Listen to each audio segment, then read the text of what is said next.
जय भीम, नमो बुद्धाय। दोस्तों, आप सभी का धम्म क्रांति यूट्यूब चैनल की ओर से मैं संविधान थोरात सहर्ष स्वागत करता हूं। इस वीडियो में आज हम डॉक्टर बाबा साहब अम्बेडकर जी के एक तुरंत प्रभाव डालने वाले भाषण को देखने जा रहे हैं। डॉक्टर बाबा साहेब अम्बेडकर जी ने भारतीय समाज में समानता स्थापित करने के लिए दिसंबर 1927 में महाड़ का सत्याग्रह किया था। यह सत्याग्रह परिषद 3 दिनों तक चली थी। 27 दिसंबर को अंतिम दिन परिषद स्थल पर आजू बाजू के गांवों से अचानक महिलाओं की भीड़ उमड़ पड़ी। यह सभी महिलाएं डॉक्टर बाबा साहेब अम्बेडकर जी को देखने के लिए वहां आई थी। परिषद स्थल पर अचानक इतनी महिलाएं आने का कारण एक झूठी अफवाह थी, जिसमें विरोधियों ने डॉक्टर बाबा साहेब अम्बेडकर अब इस दुनिया में नहीं रहे ऐसी बात फैलाई थी और डॉक्टर बाबा साहेब अम्बेडकर जी के प्रति सच्चा और निर्मल प्रेम और निष्ठा होने के कारण यह सारी महिलाएं दुखी होकर डॉक्टर बाबा साहेब अम्बेडकर जी को देखने बड़ी संख्या में परिषद स्थल पर आई थी। इतनी बड़ी संख्या में आई हुई महिलाओं से डॉक्टर बाबा साहेब अम्बेडकर जी ने कहा कि मैं समाज हित की कुछ बातें आपसे करना चाहता हूँ।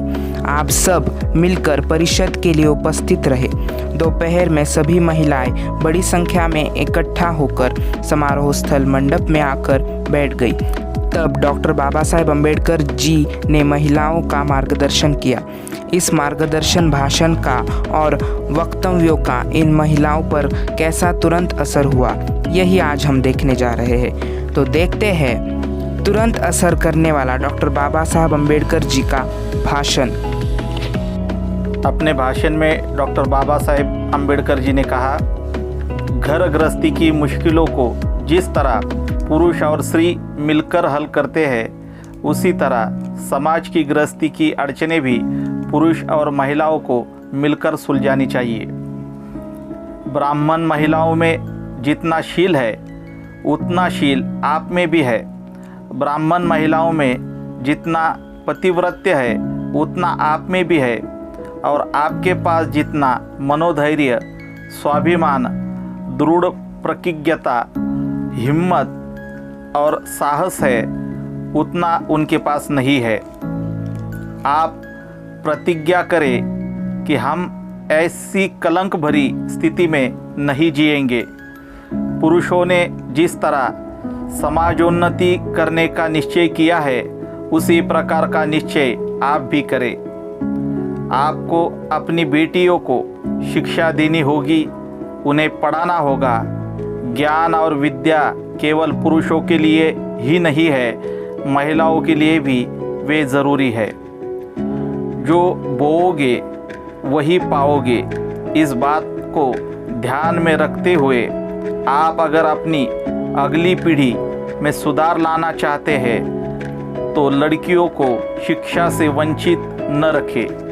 महिलाओं को आगे संबोधित करते हुए डॉक्टर बाबा साहेब अम्बेडकर जी ने कहा, आपका साड़ी पहनने का तरीका आपके अस्पृश्य होने की पहचान है। इस साक्ष्य को आपको मिटाना होगा। ऊंचे वर्ग की महिलाएं जिस अंदाज से साड़ी पहनती है, आपको भी उसी तरह साड़ी पहनना शुरू कर देना चाहिए। इसमें आपको अपनी जेब से कुछ खर्च नहीं करना पड़ेगा। इसी प्रकार गले में कई प्रकार के अलंकार और हाथ में कोहनी तक रांगे के या चांदी के अलंकार भी आपकी पहचान बताते हैं। गले में एक से अधिक अलंकार की ज़रूरत नहीं है। ऐसा भी नहीं कि उससे पति की उम्र बढ़ती हो या आपकी सुंदरता खिलती हो। अलंकारों से अधिक सुंदरता कपड़ों से आती है। इसलिए रांगे के या चांदी के अलंकारों पर पैसे खर्च करने के बजाय अच्छे कपड़े खरीदने में पैसा खर्च करो। अलंकार पहनना ही हो तो सोने का बनाकर पहने, और अगर वह संभव न हो तो अलंकार ही न पहने। इसी प्रकार साफ सफाई का भी ख्याल रखें। घर में कोई भी अमंगल काम न होने देने के प्रति आप जागरूक रहे। अपने भाषण के अंत में डॉक्टर बाबा साहेब अम्बेडकर जी ने कहा, मैंने ये जो 2-4 बातें आपसे कही है, उम्मीद करता हूँ कि आप उन्हें नज़रअंदाज नहीं करेंगी। उसे अमल में लाने में देर न कीजिए। इसलिए सुबह घर जाने से पहले साड़ी पहनने के तरीके में बदलाव कर मुझे दिखाए और फिर घर जाए। तभी मैं समझूंगा कि जो कुछ मैंने कहा उसका आप लोगों ने पालन किया है।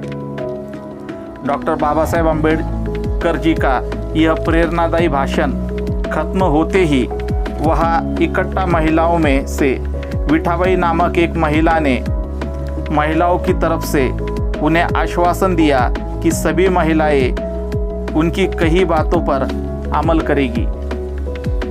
डॉक्टर बाबा साहेब अम्बेडकर जी के भाषण का वहाँ उपस्थित महिलाओं पर तुरंत असर होने का सबूत दूसरे दिन देखने को मिला। सुबह अपने गांव जाने से पहले सभी महिलाओं ने अपने पहनावे में बदलाव किया। उन्होंने साड़ी पहनने का पुराना तरीका छोड़कर नया तरीका अपना लिया था। उनके इस बदलाव के निश्चय स्वरूप उन्हें 8 आने चोली और चूड़ी के लिए देकर उन्हें पुरस्कृत किया गया। इसी प्रकार पुरुष वर्ग में भी बदलाव दिखाई दिया।